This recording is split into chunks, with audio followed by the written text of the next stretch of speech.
Cuando hablamos de la crisis entre México y Ecuador, solemos olvidar cuál es la razón de fondo de la misma, más allá de la enorme torpeza del gobierno de Noboa de haber invadido y de la manera que lo hizo la Embajada de México en Ecuador. Y la razón pasa por la presencia de los cárteles de la droga mexicanos en Ecuador y cómo están operando. Sí, pero no se trata solo de que ahí operen esas organizaciones criminales, como lo hacen en muchos otros países. El cártel de Sinaloa, el cártel Jalisco operan en 40 países. En Ecuador, quien les abrió las puertas al narcotráfico colombiano y mexicano a través de un acuerdo con la FARC fue el expresidente Rafael Correa. Aquí sí lo hemos platicado ya en muchas oportunidades desde hace muchos años. Rafael Correa está prófugo de la justicia en Ecuador y está asilado en Bélgica, pero pasa buena parte de su tiempo en México y tiene, Rafael Correa, amplio apoyo del gobierno mexicano, como se demostró en toda esta crisis, antes y después de la toma de la embajada. Una toma de la embajada que, insistimos, es inadmisible desde cualquier punto de vista e incluso independientemente de esta, que es la verdadera historia que está detrás de ella. La crisis política entre México y Ecuador tiene como trasfondo la violencia generada por el crimen organizado, una violencia que se acrecentó por decisiones políticas.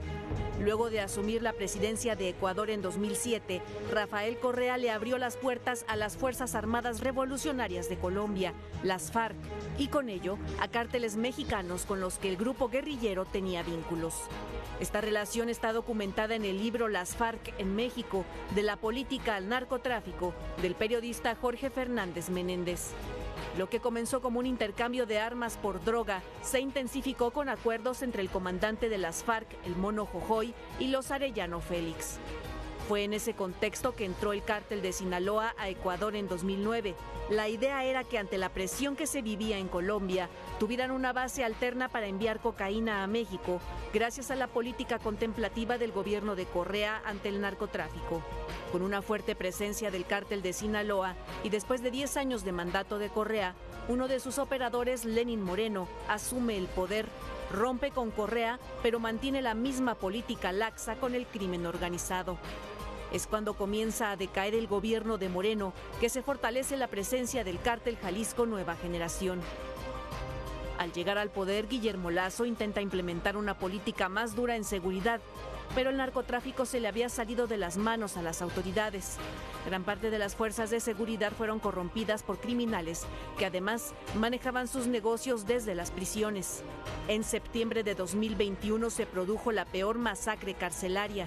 120 reos fueron asesinados en el centro de reclusión Guayas 1. Desde entonces se cuentan por decenas los motines que han dejado cientos de muertos. La oposición del movimiento de Correa acabó con el gobierno de Lasso, que sufrió el asesinato de Fernando Villavicencio, candidato presidencial con la propuesta más enérgica contra el crimen organizado.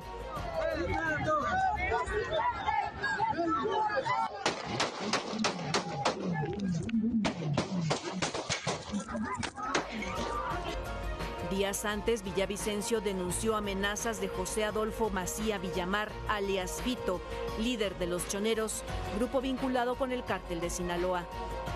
Una gravísima amenaza de uno de los capos del cartel de Sinaloa, me refiero alias Fito, en mi contra y en contra de mi equipo de campaña, con una advertencia que si sigo refiriéndome a él y a su estructura, ellos atacarán en mi contra o atentarán contra mi vida. La política ecuatoriana suponía que la candidata de Correa, Luisa González, ganaría las elecciones, pero perdió en la segunda vuelta con el candidato liberal Daniel Noboa, que enarbolaba una bandera de lucha contra la corrupción y la inseguridad. Noboa asumió el gobierno en noviembre de 2023 y un mes después comenzó una ola de violencia inédita, con motines carcelarios y la fuga de capos de la droga. El presidente declaró estado de guerra interno y ordenó la aniquilación de los grupos criminales. Para ADN 40, Fuerza Informativa Azteca.